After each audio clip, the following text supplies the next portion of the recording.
वाक्य कहा। परम पूजनीय स्वामी जी हम लोगों को बार बार ये कहते रहते हैं, और मैं इस बात को विशेष रूप से ध्यान से सुनता हूं कि भाषा का प्रमाद नहीं होना चाहिए, बोली में प्रमाद नहीं होना चाहिए, और वो प्रमाद नेहरू जी की बोली में आ गया। नेहरू जी ने पब्लिक एक स्टेटमेंट कर दिया, पूरे देश की जनता के सामने उनका बयान आ गया कि मैं मोहम्मद अली जिन्ना को अपने कैबिनेट के मंत्रिमंडल के चपरासी के रूप में भी नहीं देख सकता।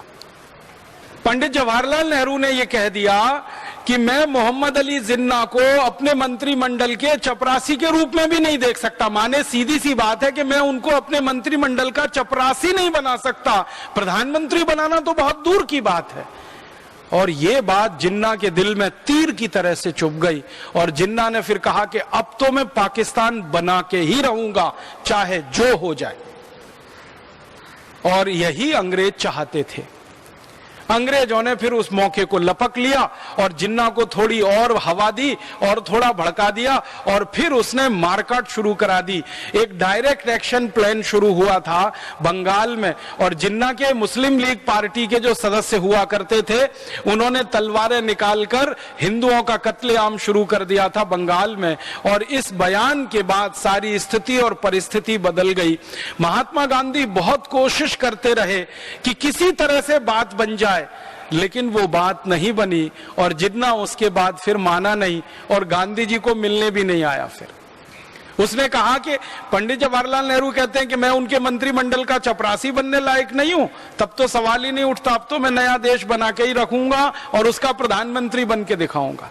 अच्छा, जिन्ना का जो एक डॉक्टर था जो उसका इलाज करता था, उस डॉक्टर ने कोई सूचनाएं लोगों को भिजवाई थी, और कांग्रेस के कई बड़े नेताओं को यह जानकारी दी थी कि ये जिन्ना ज्यादा दिन का मेहमान नहीं है, इसको बोन टीबी हो गई है, ये 2-4-6 महीने जिंदा रहेगा, उसके बाद मर जाएगा, इसको प्रधानमंत्री अगर बनाना है तो बन लेने दो, देश तो एक रहेगा, बंटवारा नहीं होगा।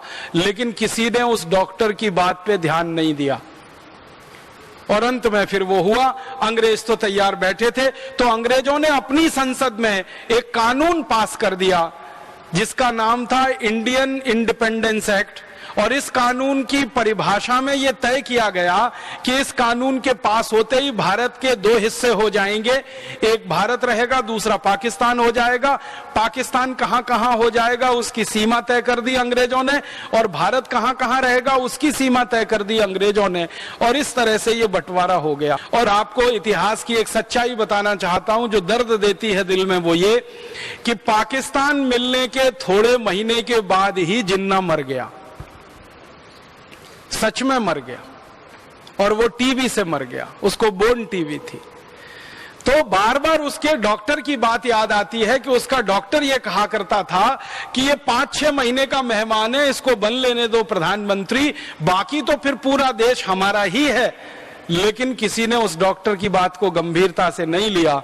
अगर ले लिया होता तो भारत की ये ऐतिहासिक गलती हमसे नहीं हुई होती, और पाकिस्तान नाम का देश अलग नहीं हुआ होता, और ये भारत एक अखंड देश रहता।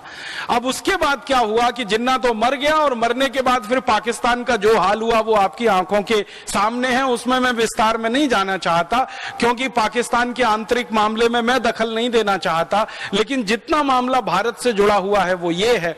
अब इस मामले का अंतिम जो वो निकला सच बन के सामने कि बंटवारा हुआ भारत पाकिस्तान, तो मुसलमानों को पाकिस्तान जाना है और हिंदुओं को पाकिस्तान से भारत आना है। बहुत सारे मुसलमानों ने पाकिस्तान जाने से मना कर दिया, और बहुत सारे हिंदुओं ने पाकिस्तान से भारत में आने को मना कर दिया। तो फिर मारकाट शुरू हुई, और सारी दुनिया का इतिहास इस बात का गवाह है कि एक देश के 2 टुकड़े हुए तो इतने लाख लोगों की मारकाट कभी किसी देश में नहीं हुई जो भारत में हुई। भारत और पाकिस्तान के बनने पर लाखों लोगों का कत्लेआम हुआ है, उसके सही आंकड़े नहीं मिलते।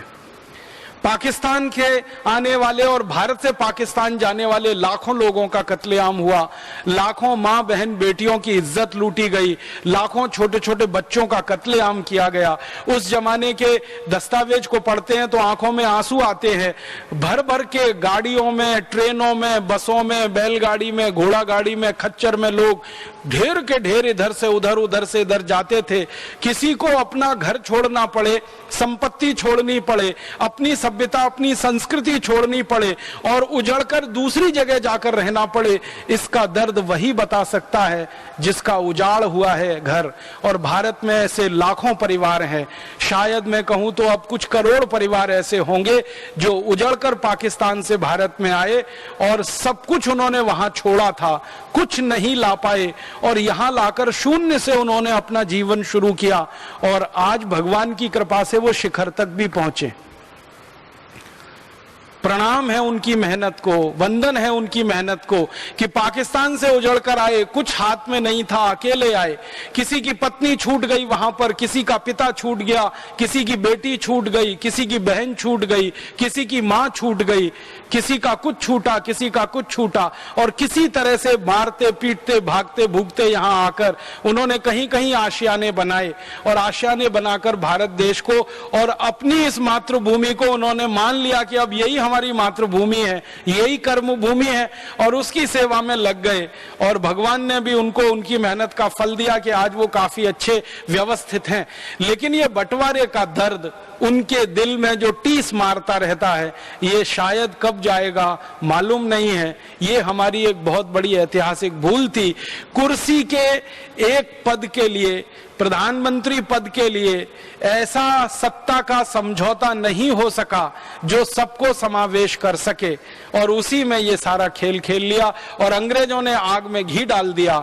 उनका तो पहले से मन था कि पाकिस्तान को बनवाना ही है और ये हमारे देश में एक बड़ा उन्होंने विष का बीज बो दिया।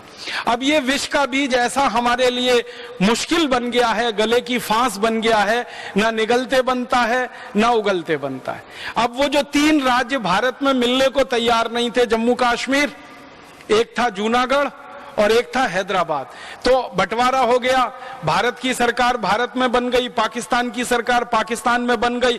तब सरदार पटेल ने कोशिश की कि